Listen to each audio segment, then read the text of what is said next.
Senator Pratt. Thank you, Mr. President. Well, I have not yet moved this disallowance. Yes, you've.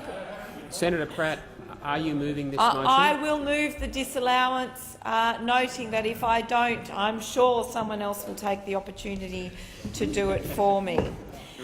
But we are here today standing in opposition of your environmental vandalism. Yep.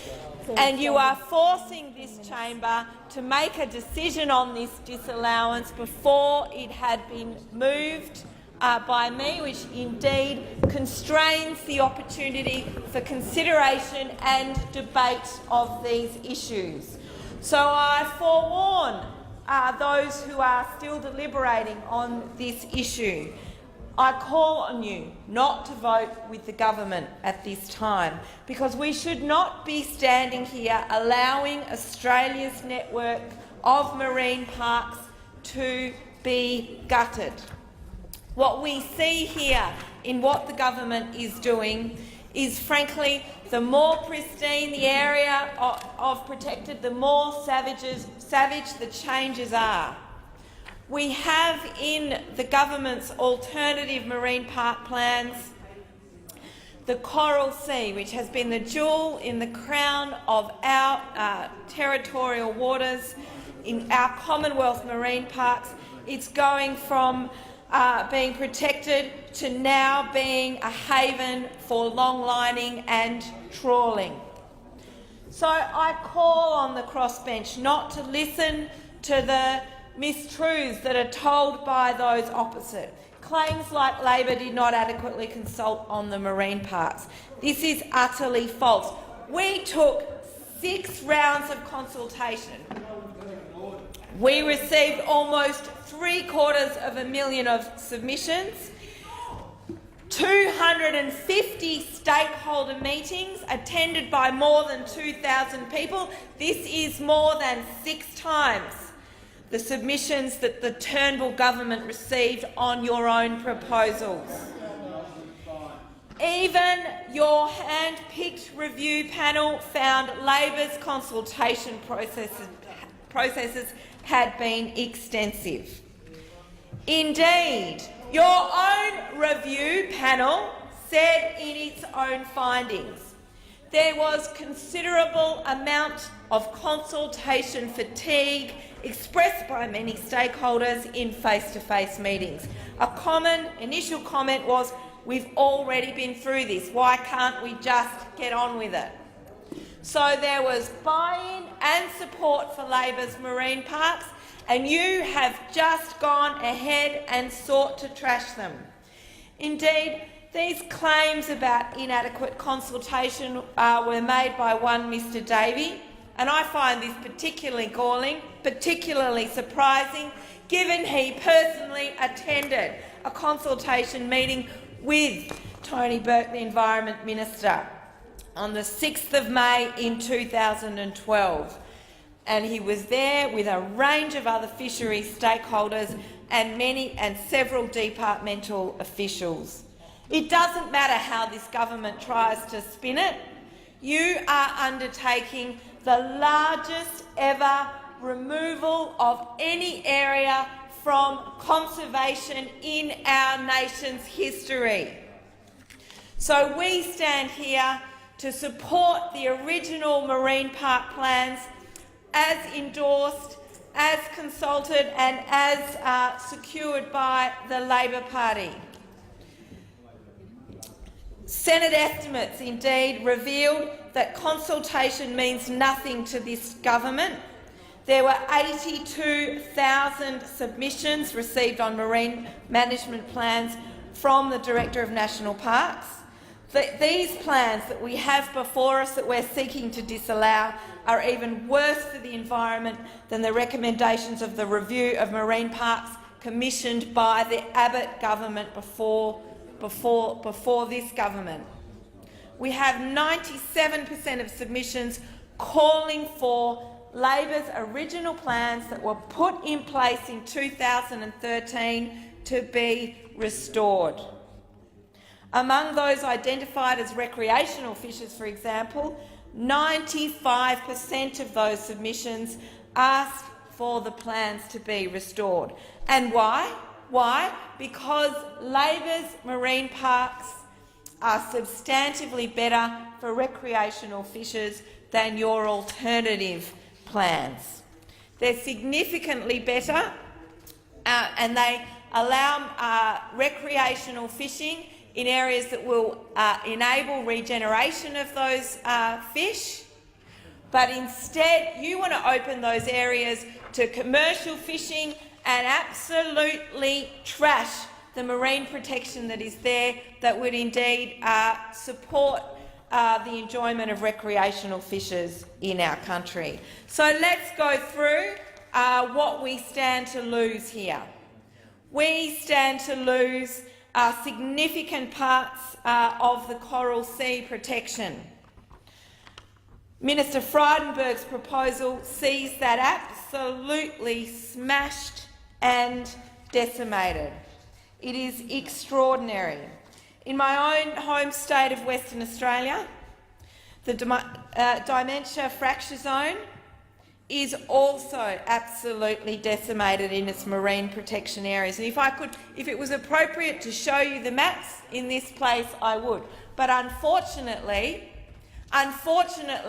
we are bringing on this disallowance at a time when we've not had adequate opportunity to talk to everybody in this place about why these marine plans are so terrible and so bad. We see over 50% of the marine national park zoning being stripped away by the government. As I said about recreational fishing, what you are doing, and I call on recreational fishers right around the country not to fall for the government's misinformation about this. Australia's largest recreational fishing zone erased in deference to large-scale industrial fishing, including midwater trawling and tuna longlining. Our network had 18.5% of the Coral Sea Reserve set aside for recreational fishing. The Coalition, what have you done? You have removed that entirely, replaced it with areas where commercial fishing is allowed, all except for bottom trawling. So yes, it's true to say that recreational fishers can still go there, but so can commercial fishers. Shark Reef and Vema Reef have had high-level protections completely removed. Unique reefs like Marion Reef and Ken Reef have been stripped back to only partial protection. In our temperate east waters, one of Australia's longest standing marine national park zones, Middleton Reef, and this is in the far northern of the Lord Howe Marine Park area, this has been cut. This marine park, I'll have you know, was declared not as part of the recent Labor government's marine park protection, but it was declared in 1987 by the Hawke government. It's incredibly important to the marine network in that area, as the marine zones there are rare and valuable. As I said, in the southwest of WA, the dementia fracture zone, this has reduced one of Australia's largest marine national parks to one of the lowest possible zoning. This is where everything is allowed, except bottom trawling. You know, how could you bottom trawl, frankly, in an area that's between 5 and 7 kilometres deep? There is no fishing or mining out there currently, so why do you want to lift it? You want to open it up to commercial fishing. And Geograph Bay removed one of 2 marine national parks. In the northwest of Western Australia, large marine national parks that help sustain the marine life of the Kimberley and indeed our very important Ningaloo Marine Park have been stripped of much of their protection. And in the north, in the Gulf of Carpentaria, we've seen our protections cut.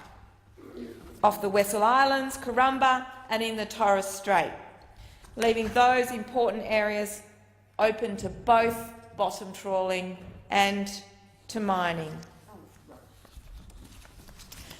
It's all very well for you to say, oh, rubbish, but that is what your marine park rezoning allows. You are stripping back the marine protection that Labor put in place, and you can see it on a map. Labor went through a very comprehensive process where we layered places to have complete marine protection and where other zonal use would be allowed. And you have completely stripped back the protections and allowed mining, allowed commercial fishing and other uses into areas where they should simply not be allowed. Labor's Network Marine Reserves, we supported dedicated areas for wreck fishing, 18% of the Coral Sea, the largest area in the world zoned in this way. The blue and yellow zone in the Coral Sea maps, which I can't show you because it's not appropriate to show you in the chamber, but I'm making this plea. These have been removed by Minister Frydenberg. Minister Frydenberg has opened Labor's wreck fishing zone area up to longlining, to mid-water trawling. And this is the same fishing methods used by super trawlers. Additionally, in the Coral Sea, where you can't wreck fish, you'd have to travel 200 kilometres. And I have to say that's a long way to go in a tinny. So Labor's network does not impact on mums and dads and their children who want to go fishing. This government is running a scare campaign to try and distract people from the fact that they're letting commercial fishers fish in more of our waters. So I implore the chamber this evening to support this disallowance motion. The government is claiming that your network allows wreck fishing in 97% of waters from within 100 kilometres from shore. That may well be true, but I can tell you that Labor's network allowed wreck fishing in 96% of waters within 100 kilometres of shore. The difference is you are trying to make yourselves champions of recreational fishing, but the simple fact is recreational fishers will be competing with commercial fisheries. Our marine parks are substantively better for Australia's wreck fishing community, and that's why they received such strong support. We see here in your marine parks such absolute environmental destruction. We see that you have put forward the largest windback of areas under conservation ever. No government in history anywhere in the world has ever removed an area as large as this from conservation protection, as you are doing right now. And I want to say to you, the government put out misinformation about the finality of Labor's marine parks, but they were absolutely final. You know, Tony Abbott himself spoke on and was voted on, I think, 6 disallowance motions in the House of Representatives. 6 times, this place and those opposite. You know, I can remember many times you seeking to move disallowance motions on our marine park reserves. So any claim that we hadn't done the work or that we had somehow squibbed at the last minute, which is another completely false set of accusations that have come from the other side, is completely wrong. Instead, what you have sought to do is through absolute misinformation, and I wanted to be able to call it lies, but I'd have to withdraw that immediately. But I am just so utterly gobsmacked at your complete vandalism of our nation's marine parks. We had the most comprehensive set of consultations that this nation has ever seen when it comes to deciding on our marine park zones. How do I know this?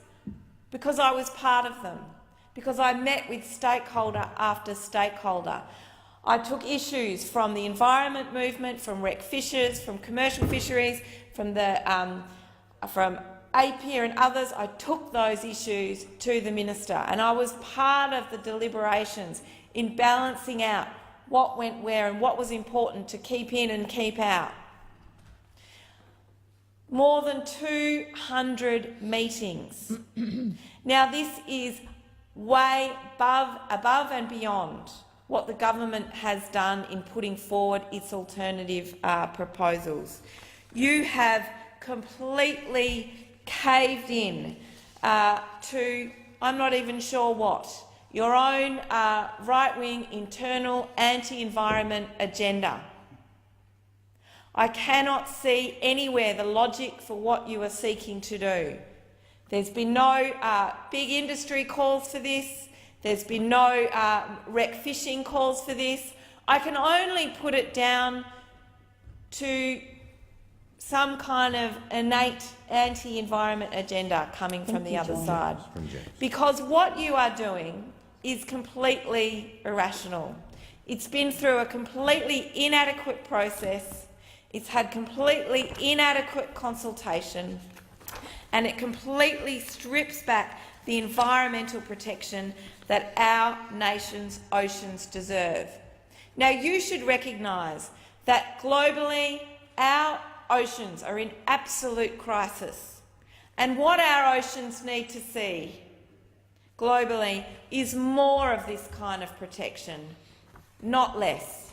We see fishery after fishery right around the world being stripped back to put our globe's food security at risk and to put our world's biodiversity at risk. So I make this plea to this place. Please let Australia continue to be a leading example on marine and environmental protection. Our nation should have a proud record in marine protection, and what the government is doing in its alternative marine park plans that should be rejected by supporting this disallowance, that should be protected by supporting this disallowance motion is incredibly important to our nation. Senators opposite might roll their eyes at this. They might talk about how they intend to maintain Australia's environmental record. But the facts speak for themselves. There is 50%, there's over 50% of the marine national park zoning is being stripped away by the government.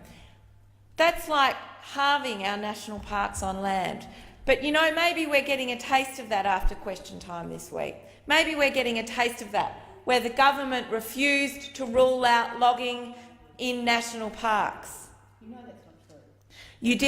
You didn't rule it out. You were asked a direct question and you refused to rule out logging in national parks. But this is the equivalent. You tell me that that's not true. Well, if you truly stand by these kind of environmental credentials, you should be ruling out stripping back in marine protection by 50%, because we have, in your alternative plans, 50% of our nation's marine national park zoning being stripped away. We have Australia's largest recreational fishing zone erased in deference to large-scale industrial fishing. This is simply not good enough. But I can tell you, if you get away today with getting up, with defeating this disallowance motion, I can tell you that Labor will not stop fighting for marine protection in this country. We will fight with campaigners and networkers right over this country, all over, rec fishers, commercial fisheries, you name it, we will be there, because our oceans in this country will be in crisis if you are left to get away with this environmental vandalism. Senator Ruston.